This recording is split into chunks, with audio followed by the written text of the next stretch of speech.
வணக்கம். ஒரு எலக்ட்ரானிக்ஸ் ப்ராஜெக்ட்டோ இல்லாட்டி ரொபாட்டிக் அப்ளிகேஷனோ டிசைன் பண்ணும்போது அதுல யூஸ் பண்ண போற மோட்டரோ இல்லாட்டி அதை கண்ட்ரோல் பண்ண போற மோட்டர் டிரைவர் பத்தி தெரிய வேண்டியது ரொம்ப ரொம்ப இம்பார்ட்டன்ட்.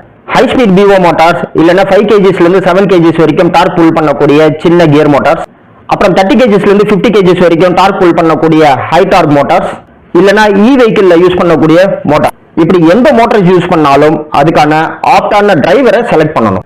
பிஓ மோட்டார் இல்லாட்டி டாய் மோட்டார் கண்ட்ரோல் பண்றதுக்கு L293D மாதிரியான சின்ன டிரைவர்ஸ் யூஸ் பண்ணணும். 12 வோல்ட்ல ஆபரேட் பண்ணக்கூடிய இந்த டிரைவர் ரெண்டு மோட்டரை அட் டைம் நம்மளால கண்ட்ரோல் பண்ண முடியும். அடுத்தது L298 மோட்டார் டிரைவர். இது 2 amps வரைக்கும் கரண்ட் சப்ளை பண்ணும். இதுவும் 2 சேனல், அதாவது 2 மோட்டார் வரைக்கும் கனெக்ட் பண்ணிக்க முடியும். Suppose heavy torque wiper motor இல்லாட்டி வெஹிக்கிள்ல யூஸ் பண்ண போற மோட்டரை கண்ட்ரோல் பண்றதா இருந்தா BTS 7960 டிரைவர் யூஸ் பண்ணிக்கலாம். இது 27 வோல்ட் வரைக்கும் ஆபரேட் ஆகும். இது ஹெவி ஆம்ப்ஸ் கிட்டத்தட்ட 43 ஆம்ப்ஸ் வரைக்கும் வித்ஸ்டாண்ட் பண்ணும். ஆனா இது சிங்கிள் சேனல், ஒரே ஒரு மோட்டார் தான் இந்த BTS 7960 கூட கனெக்ட்